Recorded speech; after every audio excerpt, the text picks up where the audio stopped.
Hello everyone, it's Scott and we're back for Wednesday's Final Fantasy previews. We've got a group of cards today that I think are going to have some playability in Standard, but before we dive into the cards, remember to like and subscribe to get further content like this throughout Final Fantasy preview season and beyond. And if you're looking for cards from the set, you can check us out on the web at caffeinatedgamers.tcgplayerpro.com. So let's dive into today's previews. So first we've got Ancient Adamantius. For 5 and 3 green mana, you get a creature that's a turtle and is an 8/20 with Vigilance and Ward 3, and damage isn't removed from this creature during cleanup steps.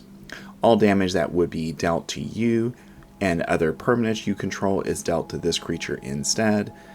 When this creature dies, exile it and create 10 tapped treasure tokens.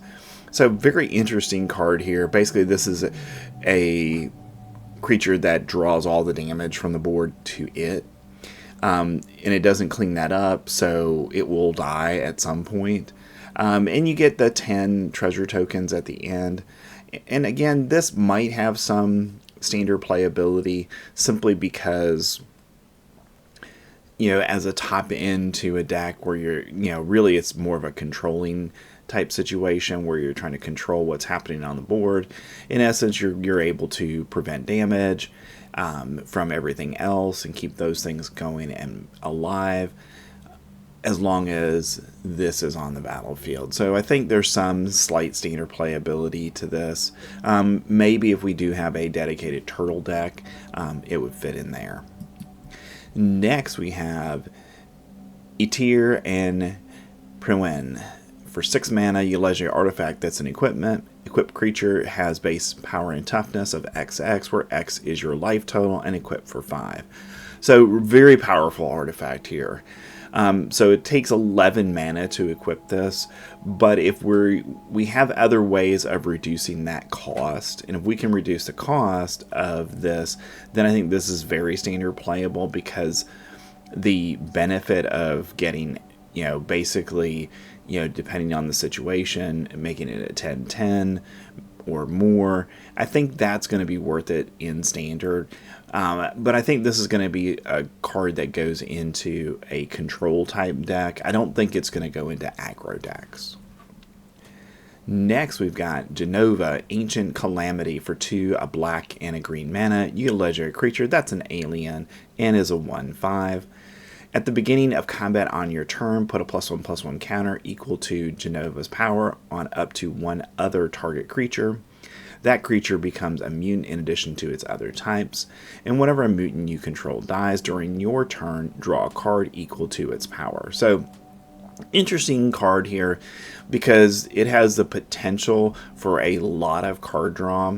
So you're putting that +1/+1 counter on a creature, making it a mutant, and then you're attacking with it, and if it dies in combat, that's fine because you're going to get cards equal to its power back. So I think there's some playability for this in Standard, but it's going to have to be in a very specific type of deck, one where you're going to probably be creating tokens that go away at the end of the turn, and using those tokens to, in essence, get card advantage every time they die.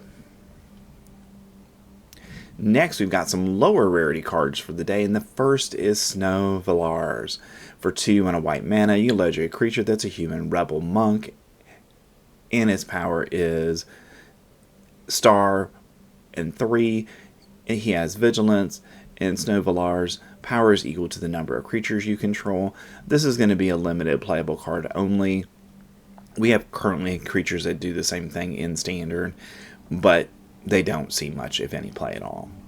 Next, we have Ether. For 3 and a blue mana. You get an artifact, and you can tap it and exile this card and add a blue mana to your mana pool. And when you next cast an instant or sorcery spell this turn, copy that spell. You may choose new targets for the copy. So basically for 4 mana, you're getting a mana and a copy effect that's an artifact. So maybe in an artifact matters deck this might have some playability because you've got some instant or sorceries you want to be able to copy, but I don't think it's going to see much of any standard play. Next we've got Garnet, Princess of Alexandria. For a green and a white mana, you can legendary creature that's a human noble cleric and is a 2/2 with lifelink, and whenever Garnet attacks you may remove a lore counter from each of any number of sagas you control. Put a +1/+1 counter on Garnet for each lore counter removed this way.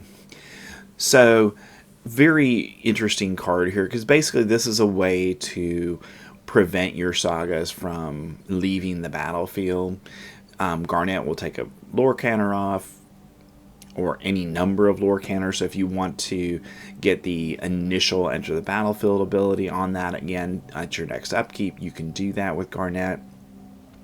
So any deck that's going to have a lot of sagas in it, I think this is a very good card for that, because whatever that initial effect is, or the first couple of effects, you can keep those cards on the field and then get those effects multiple times.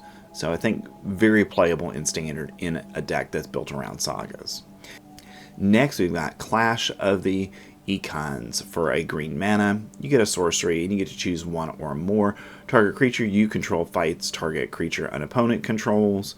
Remove a lore counter from target saga you control. Put a lore counter on target saga you control. So, you know, interesting card here. So it's a fight spell with the upside of being able to remove lore counters from sagas or put lore counters onto sagas, depending on what you want. So I think this is definitely going to be a card that's playable in standard. And I think it goes well with Garnet, because you play this after Garnet has, you know, added lore counters, and then you can manipulate one of those sagas by putting the lore counter back on it, or you can remove a lore counter from it if you needed to prevent it from going away. Alright, next we've got Lock Cole. For one, a blue and a black mana, you get a legendary creature that's a human rogue with Death Touch and lifelink, and is a 2/3, and whenever Lock Cole deals combat damage to a player, draw a card, then discard a card. So loot ability on here, certainly a card that has got some playability in standard. Next we've got Quirion Merchant.